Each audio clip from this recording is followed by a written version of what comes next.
En 1915, pendant l'occupation américaine d'Haïti, une histoire à la fois étrange et captivante a marqué les esprits.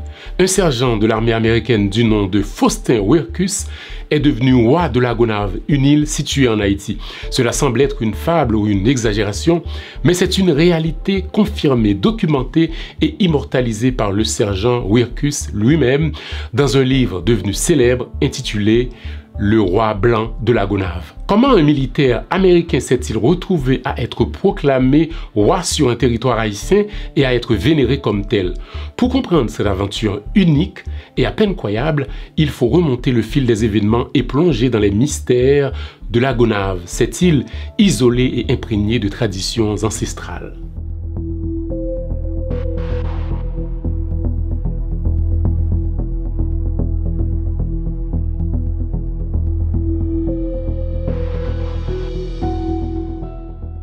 La Gonâve, située au large des côtes haïtiennes, était à l'époque perçue comme un lieu à part, presque hors du temps. Très peu peuplée, elle abritait des communautés vivant selon des traditions et coutumes ancestrales, souvent en lien avec le vaudou. Les récits autour de cette île évoquent une aura de mystère et de danger. Mais pour bien comprendre cette histoire étrange, il faut remonter le fil des événements et comprendre comment cet Américain avait été désigné roi des Gonaïves. L'histoire de Faustin Wirkus est racontée pour la première fois par l'écrivain américain William Seabrook, qui s'était rendu en Haïti pour écrire son livre The Magic Island, paru en 1929. Cela a suscité l'intérêt du public au point que Faustin Wirkus se sentira plus tard obligé de raconter son histoire dans un livre. Wirkus arrive en Haïti en 1915 avec d'autres soldats. Pendant sa première année, il est principalement basé à Port-au-Prince. À ce moment-là, la population de Port-au-Prince venait de lyncher en pleine rue le président Villebroin Guillaume Sam, soutenu par les Américains. Les Maroons sont alors envoyés en Haïti pour occuper et stabiliser le pays tout en protégeant les intérêts économiques des États-Unis. On connaît la violence de cette occupation, nous l'avons raconté dans un documentaire. Je vous mets le lien sous cette vidéo si ça vous intéresse. Wirkus faisait partie des nombreux Maroons à bord du USS Tennessee, ce gros bateau américain qui débarque sur les côtes haïtiennes. C'est en s'approchant de Port-au-Prince que le sergent Wirkus aperçoit pour la première fois l'île de la Gonâve. Il demande alors à ses camarades quel est cet endroit là-bas. La réponse est brève et intrigante. On lui répond ceci: c'est un endroit que vous n'approcherez jamais. Aucun homme blanc n'a mis les pieds sur cette île depuis l'époque des boucaniers jusqu'à l'occupation présente. Un poste y est installé maintenant, mais les hommes qui stationnent dans cette île ne reviennent généralement pas. Cet endroit-là est plein de vaudou et Dieu sait quoi encore. Pendant sa première mission en Haïti, Wirkus ne restera pas longtemps à cause d'un accident. Il tombe d'un camion, il se casse un bras, il est retourné aux États-Unis pour se faire soigner. Après cela, il est envoyé à Cuba, mais ne restera pas longtemps. Il revient sous peu en Haïti, sans doute attiré par le désir de connaître davantage ce pays. 4 ans plus tard, il est devenu lieutenant dans la garde d'Haïti, chargé de mater les rebelles Kako dans les régions éloignées. Il faisait du bon travail et cela le mènera vers l'île dont tout le monde redoute, à savoir la Gonâve. Wirkus était fasciné par cette île mystérieuse qu'il décrit comme un endroit situé en dehors du monde connu. Sa mission là-bas était d'auditionner les prisonniers arrêtés sur l'île accusés de rébellion contre l'occupant ou d'infractions liées aux pratiques du vaudou. À l'époque, la Gonâve était sous l'autorité spirituelle d'une femme puissante et respectée. Elle était aussi une reine, elle s'appelait Timémène. Plus qu'une reine tribale, elle était une dignitaire vaudou, incarnation vivante de traditions anciennes. Bien qu'elle n'était pas reconnue par l'administration officielle, c'est-à-dire l'État haïtien, son pouvoir spirituel et social sur l'île était incontestable. Faustin Wirkus rencontre Timémène pour la première fois dans un contexte singulier. Alors qu'il est chargé de superviser des prisonniers accusés de rébellion ou de pratiques vaudou, il tombe sur cette femme charismatique. Emprisonné par les autorités locales, Timémène impressionne le jeune officier par sa dignité et son calme. Leur échange, plein de tensions et de mystères, est rapporté par Wirkus lui-même dans son livre. « Êtes-vous Timémène ?» demande-t-il à la prisonnière. Elle lui répond ceci: « Je suis bien Timémène blanc. » Lorsqu'il se présente sous le nom de Faustin Ouercus, son prénom provoque une réaction inattendue chez elle. Faustin, ce n'est pas un nom de blanc. Où l'avez-vous trouvé? Elle pense alors à Faustin Soulouque, l'ancien empereur d'Haïti que les croyances locales considéraient comme une figure sacrée et dont le retour était prophétisé. En entendant ce nom, Timémène semble convaincue qu'une force supérieure est à l'œuvre. En quittant la prison, elle déclare au sergent sur un ton énigmatique « Nous nous reverrons ». On peut trouver assez étrange qu'à cette époque, que certains considèrent Faustin Soulouque comme un messie alors qu'il était généralement présenté et considéré comme un tyran. Il y a peut-être une explication à cela. Oui, Faustin Soulouque dirigeait le pays avec une main de fer. J'en ai d'ailleurs parlé dans une autre émission.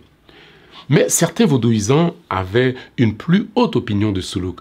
L'empereur était connu pour avoir été un grand adepte du vaudou qu'il pratiquait ouvertement quand ses prédécesseurs ou ses successeurs étaient soit des persécuteurs, soit des personnes qui cachaient leur pratique du vaudou. Donc certains adeptes du vaudou voyaient en Soulouque un être presque divin.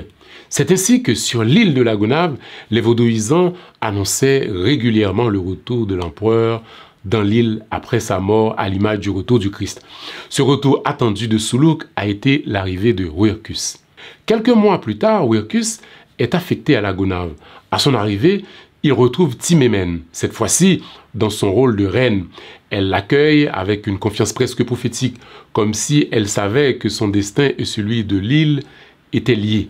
Timémène, malgré le fait que son pouvoir en tant que reine n'était pas reconnu par l'État, car Haïti avait déjà aboli à ce moment-là la monarchie, elle restait quand même une reine respectée et influente à la Gonâve.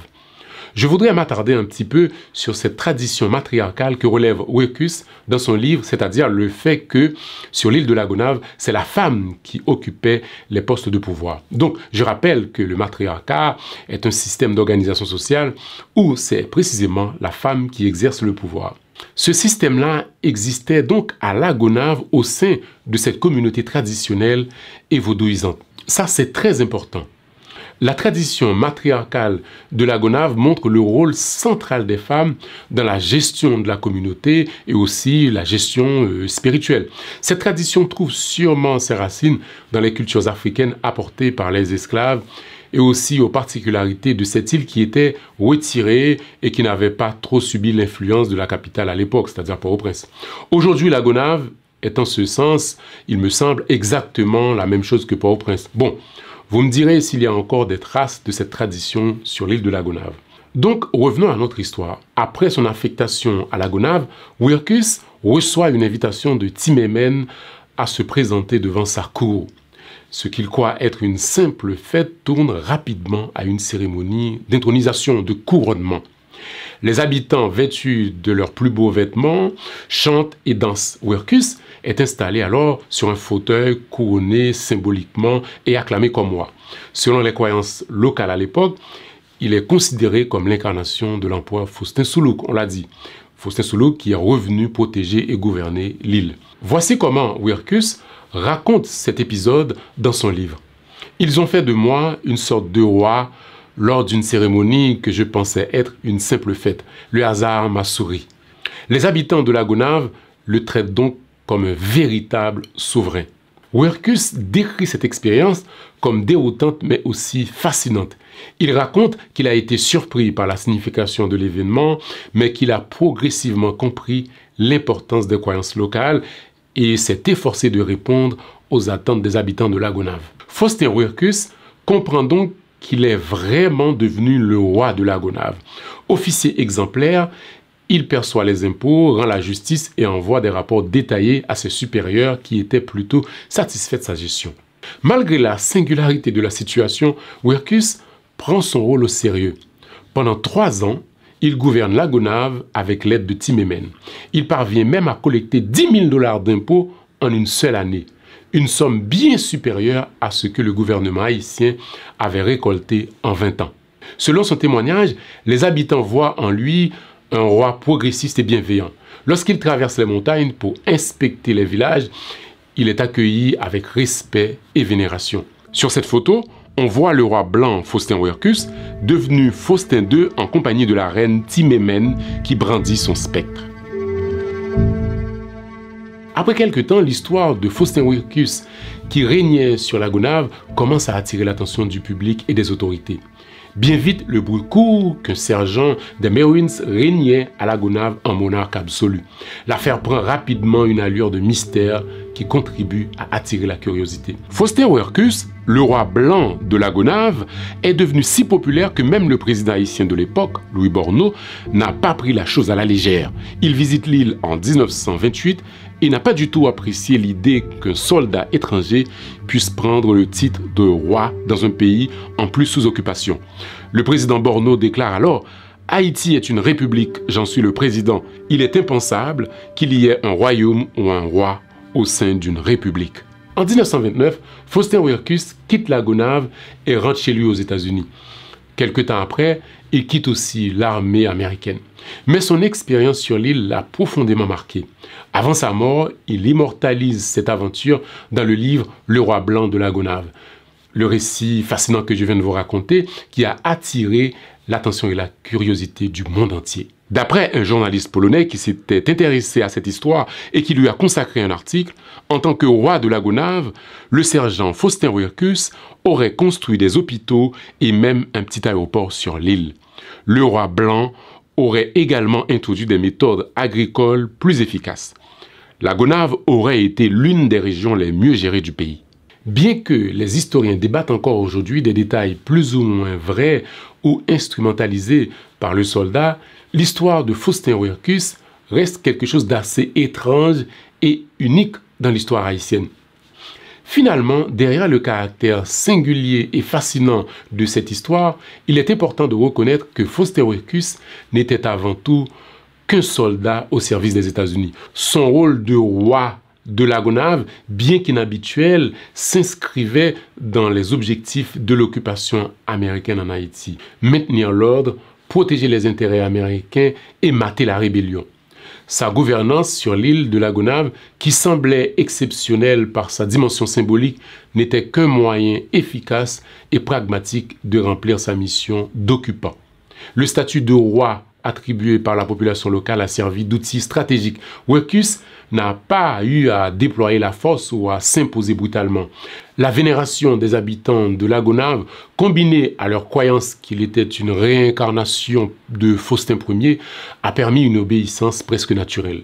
Cela a grandement facilité son rôle d'administrateur et d'officier de la garde haïtienne. En réalité, cette situation était bénéfique pour ses supérieurs. Grâce à sa position unique, Ouerkus a pu collecter des impôts, maintenir la paix et assurer un contrôle stable sur l'île sans recourir aux méthodes violentes utilisées ailleurs en Haïti. Son succès à la Gonâve illustre un point central de l'occupation. Là où la force échouait à soumettre les populations, une forme d'accommodement culturel et symbolique pouvait réussir. Pourtant, cet accommodement servait avant tout les intérêts américains. Ça, il ne faut pas l'oublier. Le roi Faustin Ouerkus ne dirigeait pas pour les habitants de la Gonâve, mais bien pour ses supérieurs en veillant à ce que l'île reste sous le contrôle des forces d'occupation. En ce sens, Ouerkus a rempli sa mission d'occupant avec une efficacité remarquable. Son expérience, bien qu'enveloppée de mysticisme et de folklore, demeure celle d'un soldat qui a su utiliser des circonstances exceptionnelles pour atteindre les objectifs de son gouvernement, sans effort supplémentaire ni recourir à la violence. Cette réalité bien plus terre-à-terre que l'image romantique du roi blanc montre que même les épisodes les plus fascinantes ou énigmatiques de l'histoire coloniale restent profondément ancrés dans des dynamiques de pouvoir et de contrôle. Merci d'avoir fait ce voyage avec moi. Prenez soin de vous. À bientôt pour une nouvelle page d'histoire. Au revoir.